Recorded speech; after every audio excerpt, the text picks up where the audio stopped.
Hey everyone, today we're going to talk about the single hardest working, most underappreciated appliance in your entire home. The one that keeps you comfortable all year round, but you probably never even think about it. So let me just start with a quick question for you. What do you think is the single most expensive, most complex piece of machinery in your house? I'll give you a hint. It's not that giant new TV, and it's not your fancy smart fridge. Yep, it's your HVAC system, your heating and air conditioning. And come on, we all do it, right? You set the thermostat and then you just forget it exists. Right up until that moment, it decides to quit on the hottest day of the summer, or even worse, during a winter cold snap. To really get why these things fail, first, you've got to appreciate the absolutely insane amount of stress they're under. We're going to look at one of the toughest environments imaginable to really see what these machines are up against. Think of this as a tale of two different worlds. On one side, you have sea level conditions. Kind of like playing on easy mode, right? The air is dense, temperatures are pretty stable. But on the other side, you've got a place like Northglenn, Colorado, which is basically expert level for an HVAC system. So the first challenge is just the altitude. At 5,200 feet, the air is thin. For your furnace, that means there's less oxygen, so it's not burning as efficiently. And for your air conditioner, the thin air makes it way harder to transfer heat, so the entire system has to work overtime just to keep your house cool. It's like trying to run a marathon while breathing through a straw. Then you've got this number, 40 degrees. That's not a weekly change, that can be the temperature swing in a single day. Can you imagine what that does to all the metal parts in your system? They're constantly expanding and then contracting, day in and day out. That is a brutal amount of physical stress. So when you put it all together, it's not just one thing. It's a total environmental assault. You've got the thin air making it less efficient. You've got all this dust from the planes getting sucked in and clogging everything up. The super dry air causes seals and gaskets to crack. And of course, you have those wild temperature extremes pushing the machine to its absolute breaking point. Now here's the thing. Before a system just completely dies on you, it almost always sends out warning signs. It's basically sending you an SOS message. The trick is knowing how to read it. Okay, first up is probably the most obvious and annoying one. You turn on the heat, you're waiting for that nice warm air, and instead, you get a blast of cold. Ugh. That usually points to a problem with the furnace ignition, or maybe it's fuel supply. Or maybe you go to check the vents and you feel, well, almost nothing. Just a sad, weak little puff of air. That's a classic sign that something's blocked up somewhere. It could be a really dirty filter, a problem in your ducts, or it could be a sign that your blower motor is on its last legs. Now, this one you should never, ever ignore. If you notice a weird smell coming from the vents, pay attention. Sure, it could just be that normal burning dust smell the first time you kick on the heat for the season. Or it could be something way more serious, like an electrical problem or even a gas leak. And finally, there's something called short cycling.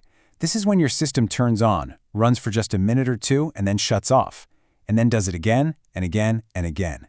This constant starting and stopping is terrible for the components, and it's a huge waste of energy. So with all these potential issues, what's the number one cause behind them all? Well, when you look at this, the answer is kind of shocking in how simple it is. A staggering 80% of all HVAC failures are caused by one thing, a dirty air filter. Isn't that wild? The single biggest killer of these super expensive systems is also the easiest and cheapest thing to prevent. But look, sometimes things just break, and you have to call in the pros. So what should you expect? What does a good, trustworthy service call actually look like? The most important thing is that you should never feel like you're in the dark. A good company will make the entire process crystal clear and totally transparent. It's all about putting you in control and taking the mystery out of the situation.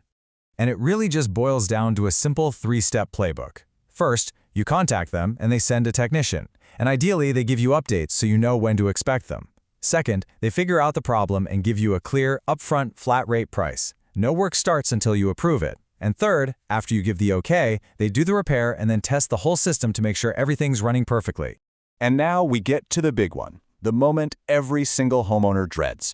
Your system is old, the repair's going to be expensive. Do you fix it, or is it time to replace it? Well, there's actually a really simple rule to help you decide.